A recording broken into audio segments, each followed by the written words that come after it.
So what is a consumer journey? A customer journey, a drip, an automation, a trigger?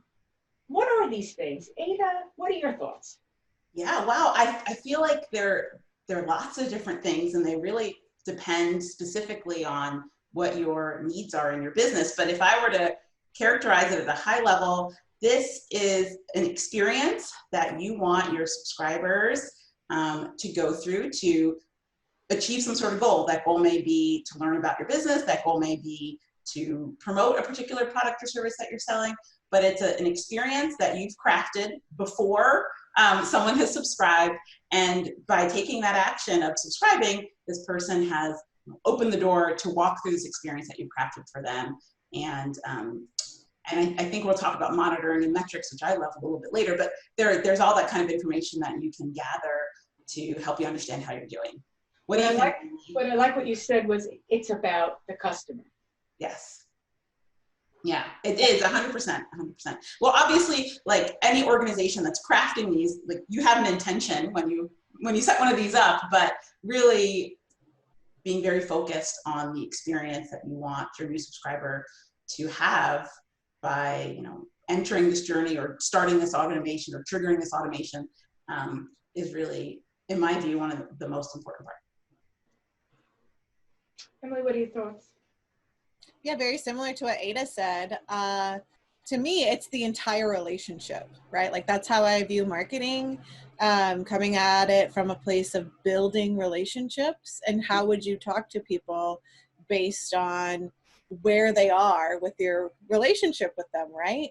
And so the customer journey starts with, brand awareness, and then how do you get them engaged with you, which in our world is email, right? Like it's the highest ROI marketing channel. So like, how are people getting on your list? How are you nurturing that relationship once they get on your list? And, whatever goal you have for them, how are you following up with them every step of the way to keep nurturing and nudging them down that journey? Or like some people call it their sales cycle, right? So how do they become a customer? How do you get them to that point? Once they become a customer, how are you onboarding them? Because that's a really critical time in the customer journey is they just said yes to you. And now how are you nurturing that relationship? And then once maybe they're done with a project they have with you or some other potential offboarding phase, right? How are you guiding them through that too?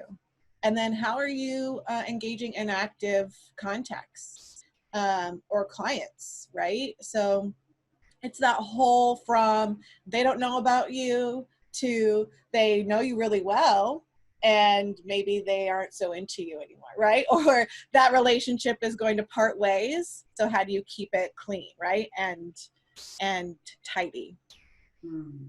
What I like what all of you said here is that you've grouped all the different types that we hear in marketing, all the different types of journeys, the win back, the cart abandonment, the browse abandonment, the welcome, the sunset, the purchase, the lead nurture, the birthday, all of them. And you've grouped them all into a journey. So it's a relationship that you have with your customer. There are different phases during that relationship. You've got a hello, you've got, it's a birthday, congratulations, you've got a purchase, you've got, I don't know you, I'm learning about you. All the different businesses have different needs. And you've taken the journey itself and you've basically used it as an envelope for all of those different relationships. And so therefore there's many different types of journeys that a company can have dependent upon their business and also the point and relationship that they're at, the status of that relationship. Right. And what I talk to people about this all the time because people mention like personalization being a big deal. Like, and I think when people think about personalization, they think about content, right? Mm-hmm.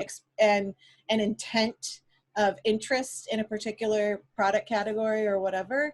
But what people aren't doing that I think makes the biggest impact with personalization is customer journey, right? Like, where are they in their relationship with you, and how are you personalizing your content for that point in their journey, right? Because to me, most people have that data, right, to be able to make those conclusions. But like intent of interest is a little bit trickier. And most people don't have the tools to be able to do that. So yeah, like I think of personalization as like, where are you in your journey? Because that's a much easier strategy to execute. I love what you're saying there, Emily. And it makes me think about this idea of action and response. For me, I find that this whole idea of journeys with all the different names people call it, because there's so many different words Right. people use.